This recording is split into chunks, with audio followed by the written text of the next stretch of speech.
With the recent release of Pokémon Legends ZA and the reimagining of Lumiose City that came with it, I've been thinking a lot about Game Freak's previous reimaginings and remakes in general.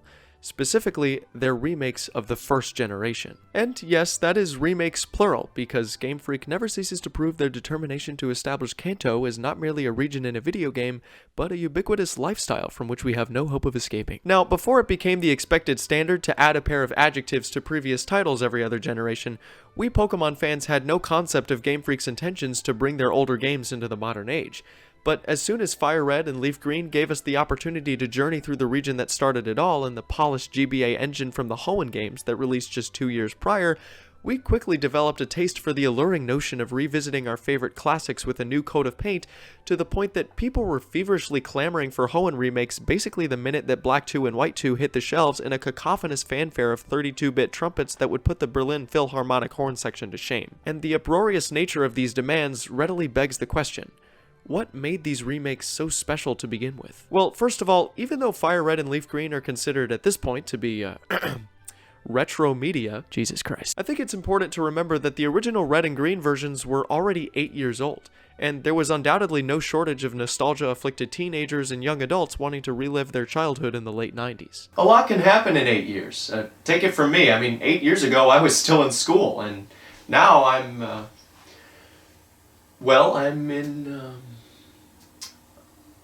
in school.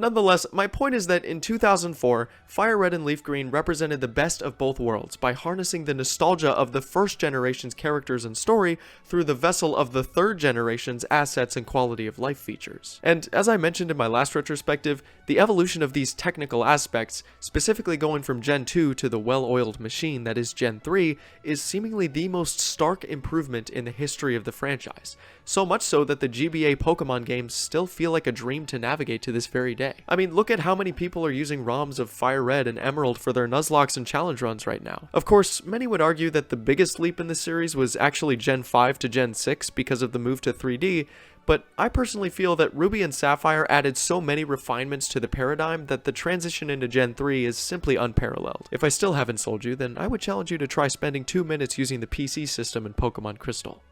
Come on, God help me, I feel like I'm doing my taxes over here. The newly added resume and help system are nice tools to further facilitate the player's experience, the latter function being an impressively comprehensive guide to the game's mechanics that seemingly opens whenever I exhale too sharply in the general direction of my GBA's shoulder buttons. I jest, but it is genuinely helpful sometimes to see a reminder of the last significant thing I did to progress the story after stepping away from the game for long periods of time. I feel like every RPG has this problem to a certain extent, and as someone who is currently struggling to remember important narrative beats after a long hiatus from Stranger Things, the resume feature is a decently elegant attempt to resolve it. Yeah, wait, can you... But what is the... So which one was the Mind Flayer? Of course, I think most of us can agree that the crowning achievement among FireRed and LeafGreen's content additions to their older counterparts is the Sevii Islands. All of the Pokemon remakes, with the exception of one particularly disgusting counterexample, make it a point to add an extra post-game quest that wasn't initially present. And I find it interesting that even though the bulk of the narrative for the Sevii Islands transpires after the Elite Four, the lovable science hick Bill actually gives the player a chance to go there as early as the 7th gym. Not only does this serve as a uniquely preemptive glimpse into what awaits the player after becoming champion, but it also provides a little breathing room between the last 2 gyms of the League Challenge, which is a reprieve that the first Kanto titles were noticeably lacking. Oh, Giovanni, please, I just got done with a mind-melting quiz, you're suffocating me. The Sevii Islands the Sevii Islands, the Sevii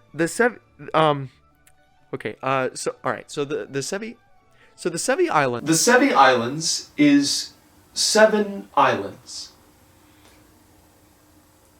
The Sevii Islands is an archipelago comprised of more than 6 but less than 8.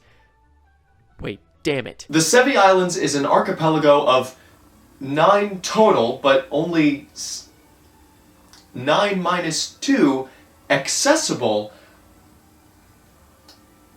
tectonic components. Wait a sec. Dear God. For those of you who haven't clicked off of the video yet, well, there's still hope for you yet, but nonetheless, I'd like to reward you with this picture of a flaming chicken. And just like any self-respecting bird, this flaming chicken is a migrant. That's right, Moltres has officially moved from Victory Road to the peak of Mount Ember on one island.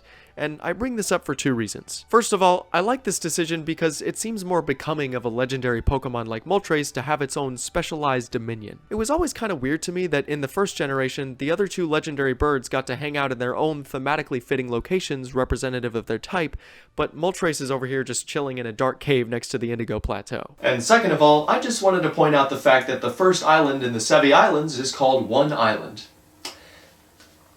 I don't think I need to dignify that with an elaboration. Creatively bankrupt toponymy aside, the Sevii Islands make for an excellent epilogue to the Gen 3 Kanto experience, providing a wealth of eclectic sites to explore and discover. Bill's friend Celio, as he attempts to fix the network machine's connection to the Kanto region, sends the player on a wild goose chase across the archipelago to find the Ruby and Sapphire, which is not only a tasteful reference to the previous mainline titles, but also a great opportunity to augment your adventure by battling the Kanto Rider Federation, testing your skills at the Trainer Tower on Sevii Island, and saving the lost child Lostel. Dude, somebody get me a tissue because these names could not be more on the nose. I especially enjoyed the post-mortem Team Rocket subplot, which features a very cool Lorelei cameo in Icefall Cave. I don't know why, but I've always gotten a particularly special enjoyment out of seeing gym leaders and Elite Four members temporarily stepping away from their league positions to help out with the story's conflict. It's kind of like whenever you see one of your middle school teachers at the grocery store and you remember that they don't actually live in their classroom. You know, I thought the improved graphics would demystify the logistical implications of TM discs, but this just leaves me with more questions. By the way, I didn't put it together as a kid that the ellipses in the fan club president's dialogue were meant to imply that he was going on a long rant, so I just took it literally that he was just quietly mumbling these incomplete fragments of descriptions, like cute, lovely, smart, plus amazing. Oh yes, stunning, ravishing. Also, here's a shiny Meowth, FYI. So it turns out that FireRed and LeafGreen are pretty great, and not just in the sense of being good games in their own right, but also for acting as a successful blueprint for remakes in this franchise as a whole. One of which being a monumental colossus which definitely warrants its own dedicated retrospective in the future. In fact, this remake was so successful that 14 years later, Game Freak was like, let's do it again. Now, to be fair, I'm embellishing the truth here because, realistically speaking, the motivation behind Let's Go Pikachu and Eevee are slightly more complicated to a degree which begs further historical context. In the same way that FireRed and LeafGreen are a software update for the original Red and Green, Pokemon Let's Go Pikachu and Let's Go Eevee are an advertisement for Pokemon Go. This becomes evident with the integration of the Go Parks, where the Fuchsia Safari Zone used to be, but more importantly, they actually reworked the entire capturing system from the ground up to make it more similar to the mobile app. I think I still prefer the classic system where you have to use your own Pokemon to catch stuff, but I will always respect the effort to change up the formula, and it didn't end up mattering that much in my case, since I've never been the type to try and catch them all anyway. In fact, it might even work to the game's benefit, because it turns out that repeatedly catching Pokemon is one of the primary ways to gain XP in these games. So not partaking in that process ultimately introduced a higher level of challenge that you might not usually experience in a Pokemon title post-2013. But speaking of Pokemon's chronology, it's worth noting that this was the first main series title to be released on a home console. And I find that fascinating because up until then, the first release on a new console was always the one to introduce a new generation. But contrary to popular misconceptions, the Let's Go games are still technically part of the 7th generation. And yet, despite that, they're somehow better looking than any of the games in Gen 8 or Gen 9. No, seriously, these games are delightful to look at, especially with the added cinematic cutscenes and the ability to take your Pokemon out of their balls and have them follow you around Heart Gold Soul Silver style. I also quite enjoy the foreshadowing that the camera's perspective sometimes provides in the gyms.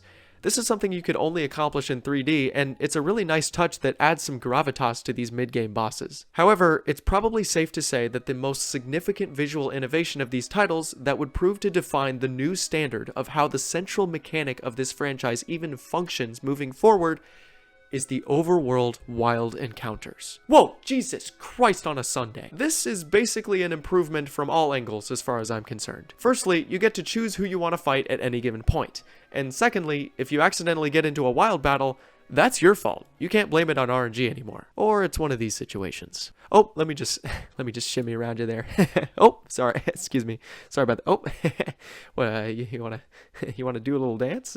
All right. Okay, let me just shimmy around you there. Now, for any of you Pokemon lore keepers out there, seeing as how this game establishes itself to be part of the Mega timeline, it's natural to wonder what other changes they might make to the story, especially with the new main cast. Well, it turns out that they keep all the same story beats of the original games, but they also keep the separate characters of Red, Blue, and Green. The consequence of this is that their journeys through the Kanto League Challenge are pushed earlier in the timeline to the point that they never encountered Team Rocket or even used a Pokédex. Blue comments about having to write down information about the Pokemon they encountered on sheets of paper and bring it back to the professor manually, and I just think it's a cool and interesting narrative decision to make these familiar characters that we've played as before into the wiser KG veteran archetype, and it's doubly cool that their teams seem to be based on their Pokemon in the Adventures manga. Of course, the good guys aren't the only ones who've changed. There are some neat additions to the Team Rocket encounters that make the players' interactions with them a little more engaging, such as the involvement of Jesse, James, and Archer,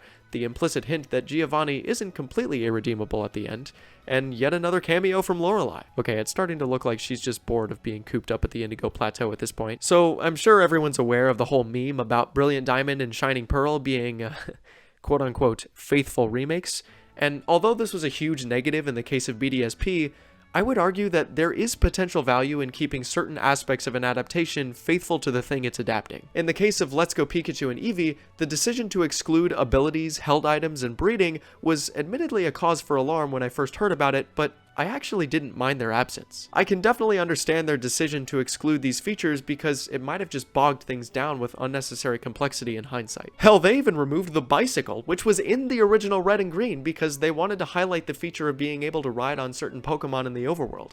And I think this is another good example of a good removal on Game Freak's part because it serves to emphasize a unique mechanic specific to the game.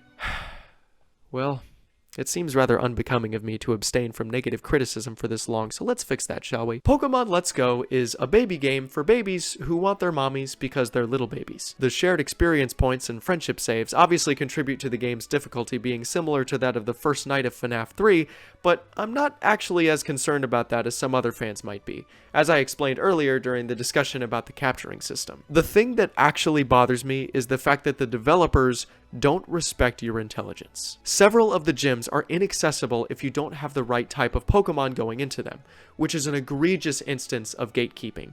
But this general lack of trust in the player's competence also manifests outside of the League Challenge. Take the subplot with Snorlax and the Pokeflute as an example. Mr. Fuji gives the player the Pokeflute after resolving Team Rocket's siege at the Lavender Tower, and when you interact with Snorlax afterwards, he just so happens to show up right then and explain to you why Snorlax is attacking. This is not only extremely contrived and immersion breaking, but also completely unnecessary. The developers just couldn't help shoving this little scene in because they had no faith that the player would be able to figure out that you have to use the Pokeflute to wake up the Snorlax, even though it clearly states in the Pokeflute's item description that it can be used to wake sleeping Pokemon. And don't even get me started on this wet napkin of a character. Now, before you say that the only reason I'm so harsh on Trace is because he kissed me without my consent, I would advise you not to underestimate the staggering amount of reasons to share the frigid, blank apathy that I have for this pathetic attempt at a rival character. Reason number 1.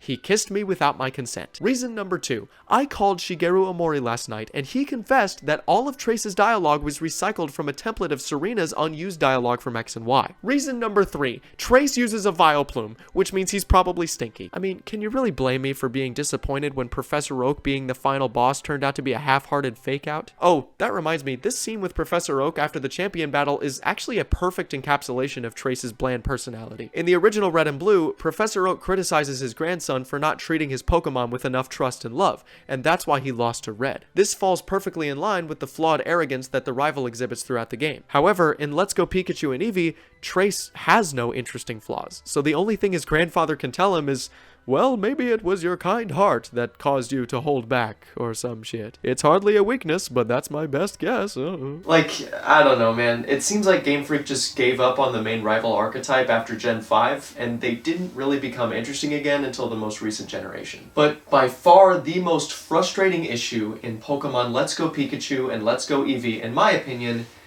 is the Sevii Islands. Specifically, the lack thereof.